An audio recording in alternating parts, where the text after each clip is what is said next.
In this tutorial, I'm going to show you 6 ways to use parchment paper or wax paper to decorate cakes.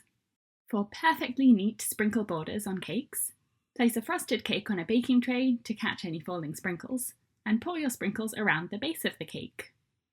Use an offset spatula or a spoon or your hand to press the sprinkles into the cake, but to make the top edge a neat straight line, wrap a piece of parchment paper around the cake so that it blocks off the area above where you want the sprinkles to stop. You can pin the parchment in place, or if there's any condensation on the outside of the cake, if you've moved it from the fridge to room temperature, the condensation might be enough to make the parchment stick in place. Now just push the sprinkles into the frosting. The frosting needs to have set for this, so the parchment paper doesn't stick to the frosting and pull it away from the cake when you peel the paper off later. I used my 4-minute buttercream for this cake, and I chilled the cake in the fridge for about an hour to set the frosting before doing this. You'll need to use a bit of pressure to push the sprinkles into the frosting so that they stick, since the frosting won't be sticky after it's set. For the full tutorial on this cake, and 9 other epic rainbow cakes, click the link in the top of the screen or in the description below this video. To make shapes on the sides of cakes, draw a shape onto parchment paper and cut it out to make a homemade stencil. If you're enjoying this tutorial, please click the thumbs up button and subscribe to my channel for a new cake decorating tutorial every week. Press the shape against a chilled cake, and you can pin it into place to hold it still if you like, and then spread buttercream over the shape, spreading from the outside towards the middle of the shape to make sure you don't accidentally push buttercream underneath the edges of the shape. I've made a pattern within this heart using a chopstick, and I covered the details in my tutorial on cake decorating with cutlery, and that link is in the top of the screen and in the video description. Smooth the buttercream with a frosting smoother and peel the parchment off to reveal a neat shape underneath. And if any buttercream has got underneath your stencil, you can gently scrape it off with a toothpick. Another fun way to do this is before peeling the parchment off, you can press sprinkles into the buttercream to fill the shape, like this. To make pretty flowers to decorate cakes or cupcakes, you'll need a flower nail and little squares of parchment paper, which you can buy pre-cut or just cut out yourself from a roll of parchment paper. I'm using a number 61 curved petal tip for this, but a straight petal tip like a 125 will work perfectly instead.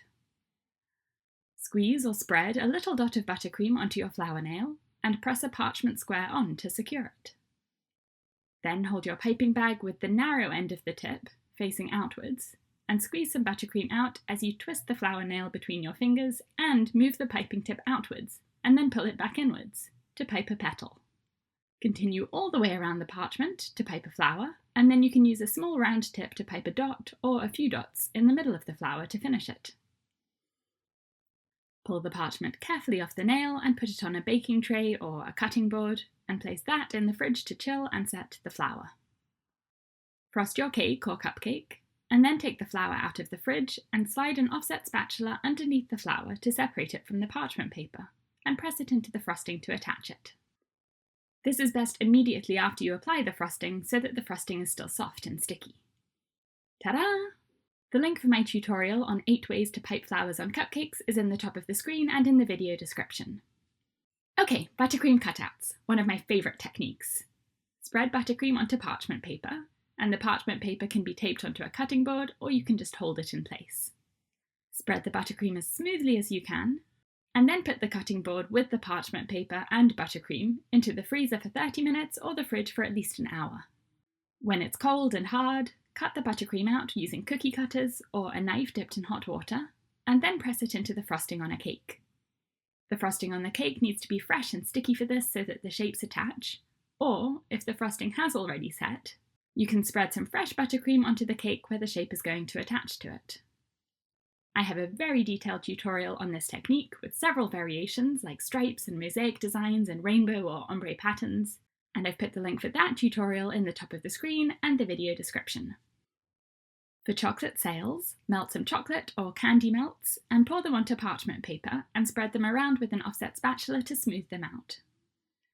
Then arrange the parchment inside a bowl or drape it over something like a bottle and let it set at room temperature for about an hour, or you can put it in the fridge to speed up the process.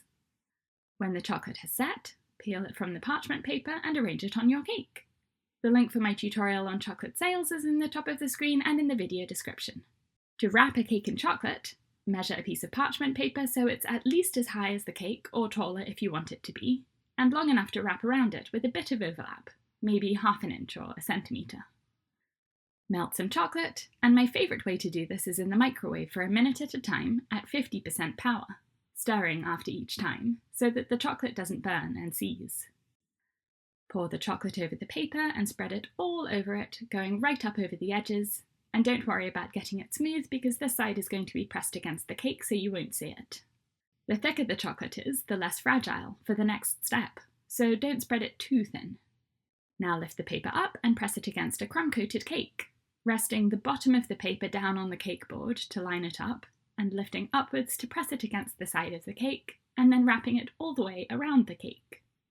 The crumb coat needs to have set for this, so I put my cake in the fridge for an hour before this step. You can do this with any shape of cake, and I'm doing a heart for this one. For a circle, this is simple, just press it all the way around the cake. But for a shape with angles like this, you can pinch the parchment at the point at the bottom of the heart, so that the chocolate doesn't curve around it, instead of forming that sharp point. This does get a bit messy. The frosting on the cake doesn't need to be perfect for this, since you'll be covering it with chocolate, but the cake does need to have straight sides and the shape you want it to have, because the chocolate will mould onto that shape. Put the cake in the fridge to chill and set the chocolate for about an hour, and then carefully peel the paper off, starting with a corner at the top because that's the easiest to pinch, and as the parchment peels off you'll leave a smooth chocolate wall around your cake. You can decorate this however you like with a ribbon tied around it, and using cake toppers is fun. I'm using chocolates for this one. Store the cake in the fridge until about 2 hours before serving it, so that the chocolate doesn't melt in the meantime, and then cut it and enjoy! Thank you for watching! Please click the thumbs up button and subscribe to my channel for a new cake decorating tutorial every week.